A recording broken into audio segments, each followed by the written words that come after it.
வணக்கம் மக்களே, நாம இந்த ஆரோக்கியமான எச்சரிக்கை பதிவில் புற்றுநோய்க்கான ஆரம்ப கட்ட பொதுவான ஒரு சில அறிகுறிகளை பற்றி நம்ம விளக்கமாக தெரிந்து கொள்ள போகிறோம். அந்த அறிகுறிகள் தென்படும் போதே நம்ம சிகிச்சை பெற்று நலமடைந்து கொள்ளலாம். அதுக்காக தான் இந்த பதிவு. முதல்ல புற்றுநோய் எந்த அளவுக்கு தாக்கத்தை ஏற்படுத்துன்றது நம்ம தெரிஞ்சுக்குவோம். உலக அளவில் ஏற்படக்கூடிய இறப்புகளுக்கான காரணங்களினுடைய பட்டியலில் முக்கிய இடத்தை கொண்டிருக்கிறது புற்றுநோய்ங்க. 2020ஆம் ஆண்டில் 10 மில்லியனுக்கும் அதிகமான நபர்கள் புற்றுநோய் காரணமாக இறந்திருக்காங்க. அதிலும் மார்பக புற்றுநோய், நுரையீரல் புற்றுநோய், பெருங்குடல் புற்றுநோய் மற்றும் விந்து புற்றுநோய் ஆகியவை பெரும்பாலான நபர்களை தாக்கக்கூடிய புற்றுநோய் வகைகளாக இருந்திருக்கு. புற்றுநோய் சிகிச்சையில முக்கிய தடையாக இருக்கிறது நோய் கண்டறிதல் தான். புற்றுநோய் செல்கள் இருக்கிறது தாமதமாக கண்டுபிடிக்கப்பட்டுச்சு அப்படின்னா அதுக்கான சிகிச்சையிலுமே தாமதம் ஏற்பட்டு அது நம்முடைய உயிரை கொள்ளக்கூடிய ஆபத்தை நமக்கு விளைவிக்கும். நாம ஒரு சில பொதுவான அறிகுறிகள் தென்படும் போதே அந்த சிகிச்சை பெற்று நம்ம நலமடைந்து கொள்ளலாம். அந்த அறிகுறிகள் என்னென்ன அப்படின்றத பத்தி நம்ம தெளிவாக விளக்கமாக பார்ப்போம். அதை பத்தி பார்க்கறதுக்கு முன்னாடி இந்த வீடியோவுக்கு மட்டும் ஒரு லைக் கொடுத்துட்டு இந்த தகவலை உங்களுக்கு தெரிஞ்சவங்களுக்கும் ஷேர் பண்ணிடுங்க. ஏன்னா இது அவங்களுக்கும் பயனுள்ளதாக இருக்கக்கூடிய ஒரு ஆரோக்கியமான பதிவு தான். இது போன்ற அப்டேட்ஸ்களை நீங்கள் தொடர்ந்து பார்க்கறதுக்கு நம்மளுடைய ஹெல்த் நியூஸ் தமிழ் சேனல் மறக்காம சப்ஸ்கிரைப் பண்ணி வச்சுக்கோங்க. பக்கத்தில் இருக்கக்கூடிய பெல் பட்டனையும் கிளிக் பண்ணி ஆல் அப்படின்ற ஆப்ஷனையும் செட் பண்ணி வச்சுக்கிட்டீங்க அப்படின்னா நாங்கள் போடக்கூடிய எல்லா அப்டேட்ஸும் உங்களுக்கு நோட்டிஃபிகேஷன் அடிக்கடி வந்து சேரும். சரிவாங்க மக்களே, இப்போ வீடியோக்குள்ள போயிடலாம். உங்களுடைய உடல் எடை குறையதான் பாருங்க. அந்த மாதிரி குறைஞ்சது அப்படின்னா அது புற்றுநோய்க்கான ஆரம்பகட்ட அறிகுறியாகவும் பார்க்கப்படுது. அதாவது எடை குறைதல் அப்படின்னா உங்களுடைய உடல் எடையானது வழக்கத்திற்கு மாறாக மிகவும் வேகமாக குறைவதை உங்களால் பார்க்க முடியும். அதுவும் நீங்க எந்த விதமான எடை குறைப்பு நடவடிக்கைகளையும் மேற்கொள்ளாமலே இருக்கும் பொழுதே இந்த மாதிரியான உடல் எடை குறையக்கூடிய நிகழ்வானது ஃபாஸ்டா வெயிட் லாஸ் ஆகிறது அப்படின்ற நிகழ்வானது நடக்கும். இந்த மாதிரியான அறிகுறிகளை நீங்க சந்திக்கும் போது எச்சரிக்கையாக இருக்கணுங்க. இது கணையம், வயிறு, உணவு குழாய் அல்லது நுரையீரல் போன்ற பகுதிகளில் புற்றுநோய் உருவாவதற்கான அறிகுறியாக கூட இருக்கலாம். இப்போ நிறைய பேர் என்ன நினைப்பாங்கன்னா, நம்மளே வெயிட் லாஸ் பண்ணணும்னு நினைச்சோம், ஆனால் வெயிட் தானா அதுவே உடனே குறையுதே, இது நல்லது தானே அப்படின்னு நினைப்பாங்க. நீங்க எடை குறைப்பு நடவடிக்கைகளை மேற்கொள்ளாமல் இருக்கும் போதே உடல் எடை குறையுதுன்னா நீங்க கொஞ்சம் உங்களுடைய உடம்பு மேல கண்ணா இருக்கணும். உடனே தீவிர மருத்துவ பரிசோதனை செய்து கொள்ளணும். அப்படி உங்களுக்கு அது புற்றுநோய்க்கான அறிகுறியாக தென்படுது அப்படின்னா நீங்க உடனே தாமதிக்காம சிகிச்சைகள்ல இறங்கிடணுங்க. உங்களுடைய உடல்ல வீக்கம் அல்லது கட்டி ஏற்பட்டிருக்கா பாருங்க. ஏன்னா புற்றுநோய் இந்த மாதிரி வீக்கம் கட்டி போலதான் பரவ ஆரம்பிக்கும். நம்ம அந்த செக் பண்ணிக்க வேண்டியது அவசியம்.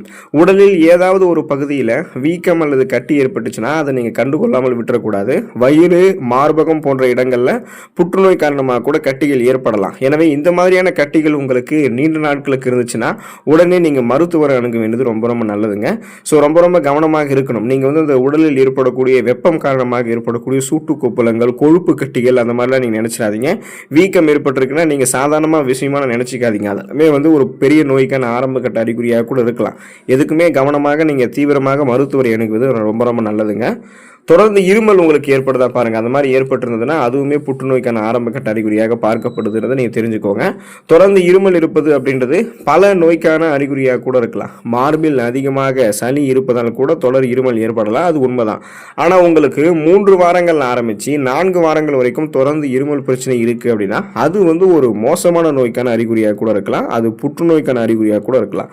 இப்போ ஃபார் எக்ஸாம்பிள் தொடர்ந்து இருமல் உங்களுக்கு ஏற்பட்டுட்டே இருக்கிறது, சளியுடன் கூடிய ரத்தம் இருமும் போது வெளியேறது மற்றும் சுவாசிக்கிறதுல சிரமம் ஏற்படுறது, இந்த மாதிரியான அறிகுறிகள் எல்லாமே நுரையீரல் புற்றுநோய்க்கான அறிகுறியாக உங்களுக்கு இருக்கிறதுக்கு அதிகபட்ச வாய்ப்புகள் இருக்கு. அதனால உங்களுக்கு அந்த மருந்து மாத்திரைகள் எடுத்து உடனே இருமல் சரியாகலை, அது 3 வாரங்கள் ஆரம்பிச்சு 4 வாரங்களை தாண்டி இன்னும் வறட்டு இருமலா மாறி போயிட்டே இருக்கு, இருமும் போது சுவாசிக்கிறதுல சிரமம் ஏற்படுது, ரத்த திவலைகள்லாம் சளியோட வெளியேறுது அப்படின்னா ரத்தம் சளி திவலைகளோட வெளியேறுதுன்னா ரொம்ப ரொம்ப கவனமாக இருக்கணும். மருத்துவ பரிசோதனை செய்து கொள்ள வேண்டியது அவசியம். மச்சம் அல்லது மருவில் மாற்றம் தென்படுதா பாருங்க. அந்த மாதிரி உங்களுக்கு தென்பட்டுச்சுன்னா அதுவுமே புற்றுநோய்க்கான அறிகுறியாக இருக்குன்றதை நீங்க தெரிஞ்சுக்கோங்க. உங்களுடைய மச்சம் அல்லது மருவில் ஏதாவது மாற்றம் ஏற்படுது அப்படின்னா அதை நீங்க புறக்கணிக்க வேண்டாம். பெரும்பாலான மக்கள் இந்த மாதிரி விஷயத்தை கவனிக்கிறது கிடையாது. ஆனா இது தோல் புற்றுநோய்க்கான அறிகுறியாக கூட இருக்கலாம். உங்களுடைய சருமத்துல ஒரு புதிய மரு அல்லது புதிய மச்சம் தோன்றும் பொழுது சருமத்துல ஏற்கனவே இருக்கக்கூடிய மச்சத்தினுடைய நிறம் மாறுதல், அந்த கலர் சேஞ்ச் ஆகிறது அல்லது அளவு அதிகரித்தல், சைஸ் சேஞ்ச் ஆகிறது, இன்க்ரீஸ் ஆகிறது, இந்த மாதிரியான அறிகுறிகளை பார்த்தீங்கன்னா உடனே மருத்துவர் அணுகணும். அவங்க உங்களுக்கு ஆலோசனை வழங்குவாங்க. அதுவும் நீங்க ஒரு தோல் சார்ந்த மருத்துவ நிபுணர், ஸ்கின் ஸ்பெஷலிஸ்ட் அணுகுனீங்கன்னா அவங்க உங்களுக்கு அதை கரெக்டாக ஃபைண்ட் அவுட் பண்ணிடுவாங்க. அது ஸ்கின் டிசீஸ், தோல் சார்ந்த பிரச்சனை தானா இல்லைனா அது ஸ்கின் கேன்சர், தோல் புற்றுநோய்க்கான அறிகுறியா அப்படின்றத அவங்களே உங்களுக்கு விளக்கமாக சொல்லுவாங்க. சிறுநீரில் ரத்தம் கலந்து உங்களுக்கு வெளியேறதா பாருங்க, இது ஒரு கிரிட்டிக்கலான ஸ்டேஜ். இந்த மாதிரி இருந்துச்சுன்னா அதுவுமே புற்றுநோய்க்கான ஆரம்பகட்ட அறிகுறியாக இருக்கிறதுக்கு வாய்ப்பு இருக்குங்க. சிறுநீர் வழியாக ரத்தம் வெளியேறுதல் அப்படின்றது குடல் புற்றுநோய்க்கான ஆரம்பகட்ட அறிகுறியாக கூட இருக்கலாம். மேலும் நீங்கள் வழக்கத்தை விட அதிகமாக கழிப்பறைக்கு சென்றாலோ, சிறுநீர் கழிக்கிறதுக்கு போறீங்க அப்படின்னாலும், அல்லது தொடர்ந்து மலச்சிக்கல் பிரச்சனையை எதிர்கொண்டுட்டு இருக்கீங்க அப்படின்னாலும் அதை நீங்க புறக்கணிக்க கூடாது. இது சிறுநீரக புற்றுநோய், குடல் புற்றுநோய்க்கான ஆரம்பகட்ட அறிகுறியாக இருக்கலாம். வலியுடன் சிறுநீர் வெளியேறுதல் மற்றும் கீழ் முதுகுல வலி, இது எல்லாமே புரோஸ்டேட் புற்றுநோய்க்கான அறிகுறியாக இருக்கலாம். ஸோ இந்த 3 டைப்ஸ் ஆஃப் கேன்சர்ஸுமே அந்த மாதிரி இருக்கும், உங்களுக்கு சிம்டம்ஸ் காட்டும். நீங்கள் ரொம்ப ரொம்ப எச்சரிக்கையாக இருக்கணும். ஏன்னா நம்ம சிறுநீர் கழிக்கும் போது ரத்தம் கலந்து வெளியேறுதுன்னும் போது அது ஒரு கிரிட்டிக்கலான ஸ்டேஜுங்க, அபாயகரமான ஒரு நிலை. அதனால தாமதிக்காமல் மருத்துவர் அணுகி சிகிச்சைகளை பெற்றுக்கொள்வது நல்லது. உங்களுக்கு கடுமையாக உடல் வலி ஏற்படுதா பாருங்க, அந்த மாதிரி ஏற்பட்டுச்சுன்னா அதுவுமே புற்றுநோய்க்கான ஆரம்பகட்ட அறிகுறியாக இருக்கிறது நீங்கள் தெரிஞ்சுக்கோங்க. உங்களுக்கு எந்த விதமான காரணங்களுமே இல்லாமல் தொடர்ந்து வாரக்கணக்கில் உடலில் வலி இருந்துச்சு அப்படின்னா அது புற்றுநோய்க்கான அறிகுறியாக கூட இருக்கலாம். ஏன்னா புற்றுநோய்களுடைய ஆராய்ச்சியின்படி இந்த புற்றுநோய் கட்டிகளானது எலும்புகள், நரம்புகள் மற்றும் பிற உறுப்புகளில் அழுத்தம் கொடுக்கறதால அதிகமான வலியை அது ஏற்படுத்தலாம் அப்படின்றத குறிப்பிடுறாங்க. ஸோ நீங்கள் தான் கவனமாக இருக்கணுங்க, அதை பார்த்துக்கோங்க. அதனால் கடுமையாக உடல் வலி இருக்குது அப்படின்னா நீங்கள் அந்த ரெஸ்ட் எடுத்துமே அந்த உடல் வலி சரியாகலை, மருந்து மாத்திரைகள் எடுத்தும் சரியாகலை, ஆனால் தொடர்ந்து வாரக்கணக்கில் மாதக்கணக்கில் உடல் வலி இருந்துகிட்டே இருக்குன்னா கவனமாக இருக்கணும். நீங்கள் தீவிர மருத்துவ பரிசோதனை செய்து கொள்வது நல்லது. தொடர்ந்து உங்களுக்கு நெஞ்செரிச்சல் ஏற்படுதா பாருங்கள், அந்த மாதிரி ஏற்பட்டுச்சுன்னா அதுவுமே புற்றுநோய்க்கான ஆரம்பகட்ட அறிகுறியாக தான் பார்க்கப்படுதுன்னு தெரிஞ்சுக்கோங்க. நீங்கள் தொடர்ந்து மார்பில் எரிவது போன்ற உணர்வை உணர்ந்தீங்கன்னா சில சமயங்களில் அது புற்றுநோய்க்கான அறிகுறியாக கூட இருக்கலாம். வயிறு அல்லது தொண்டை புற்றுநோய்க்கான அறிகுறியாக இது இருக்கிறதுக்கு வாய்ப்புகள் இருக்குது. பை சான்ஸ் இருக்கலாம், நீங்கள் செக் பண்ணிக்கிறது நல்லது. உணவை விளங்குவதில் உங்களுக்கு சிரமம் ஏற்படுதா பாருங்க, அந்த மாதிரி ஏற்பட்டுச்சுன்னா அதுவுமே புற்றுநோய்க்கான ஆரம்பகட்ட அறிகுறியாக பார்க்கப்படுதுன்னு தெரிஞ்சுக்கோங்க. உணவு உண்ணும் போது வலி ஏற்படும், அல்லது உணவை விளங்கும் போது விளங்குறதுக்கே உங்களுக்கு சிரமமாக இருக்குங்க. அப்படி மீறி நீங்கள் சாப்பிட்டீங்கன்னா அந்த உணவு மீண்டும் மீண்டும் உங்களுடைய தொண்டையிலே சிக்கிக்கும். ஸோ இவை அனைத்துமே உணவு குழாய் புற்றுநோயினுடைய அறிகுறிகள் தாங்க. இந்த மாதிரியான அறிகுறிகள் தொடர்ந்து உங்களுக்கு ஏற்படுதுன்னா உங்களுடைய மருத்துவரை நீங்கள் தாமதிக்காமல் அணுக வேண்டியது ரொம்ப ரொம்ப நல்லது. உங்களுக்கு இரவில் அதிகம் வியர்த்தல் பிரச்சனை இருக்கா பாருங்க, அந்த மாதிரி இருந்தாலுமே அதுவுமே கேன்சர் சிம்டம்ஸாக இருக்கிறதுக்கு சான்சஸ் இருக்கு. இரவில் வியர்ப்பது ஒரு சாதாரணமான விஷயம் அப்படின்னாலும் சில சமயங்களில் இது புற்றுநோய் ஏற்படுவதற்கான அறிகுறியாக கூட இருக்கலாம். பொதுவாக இது லிம்போமா புற்றுநோயினுடைய அறிகுறியாக இருக்கும். அது என்ன லிம்போமா புற்றுநோய்னு கேட்டீங்கன்னா, இந்த வகை புற்றுநோய்கள் உங்களுடைய நிணநீர் உடல்ல நிணநீர் மண்டலம் மற்றும் ரத்த நாளங்கள் எல்லாத்தையுமே பாதிச்சிருங்க. ஸோ அதனால உங்களுக்கு நைட்டில் இந்த ஃபேன்ஸ்லாம் ஓடினாலும் ஏசி எல்லாம் ஆனில் இருந்தாலுமே அதிகப்படியாக ஸ்வெட்டிங் இருக்கும், அந்த வேர்த்து ஊத்துற மாதிரி இருக்கும். இந்த மாதிரிலாம் இருந்துச்சுன்னா உடனே நீங்கள் மருத்துவர் அணுகணும்.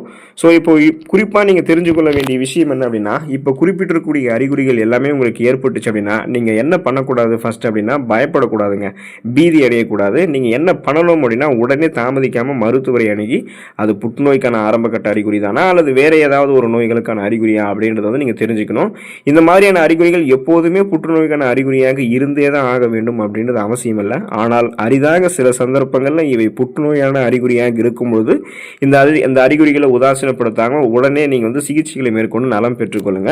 ஏன்னா 50 ஆண்டுகளுக்கு புற்றுநோய் அப்படின்னு சொன்னாலே அது பிளட் கேன்சர், ரத்த புற்றுநோய் அப்படின்னு மட்டும் தான் நம்பிக்கிட்டு இருப்பாங்க. ஆனால் புற்றுநோயில் இப்போ நிறைய டைப்ஸ் ஆஃப் கேன்சர்ஸ் இருக்குது, அதிகமாக இருக்குது. தோல் புற்றுநோய், மார்பக புற்றுநோய், விதைப்பை, பெருங்குடல், சிறுநீரகம், நுரையீரல், வாய் புற்றுநோய், கல்லீரல், கர்ப்பப்பை வாய் புற்றுநோய், கர்ப்பப்பை புற்றுநோய். ஸோ இது நிறைய இருக்குங்க. ஸோ இந்த மாதிரி ஒவ்வொன்றுக்கும் தனியான சில குறிப்பிட்ட அறிகுறிகள்லாம் இருக்கும். ஆனால் நாம இப்போ சொல்லியிருக்கிறது எல்லாமே பொதுவான அறிகுறிகள். இந்த பொதுவான அறிகுறிகள் தென்படும் போதே நீங்கள் ரொம்ப ரொம்ப எச்சரிக்கையாக இருக்கணும், கவனமாக செயல்படணும். அந்த சிகிச்சைகளை மேற்கொண்டு நலமோடு வாழ பழகிக்கோங்க. அடுத்த ஆரோக்கியமான பதிவில் மறக்காமல் சந்திப்போம். நன்றி மக்களே.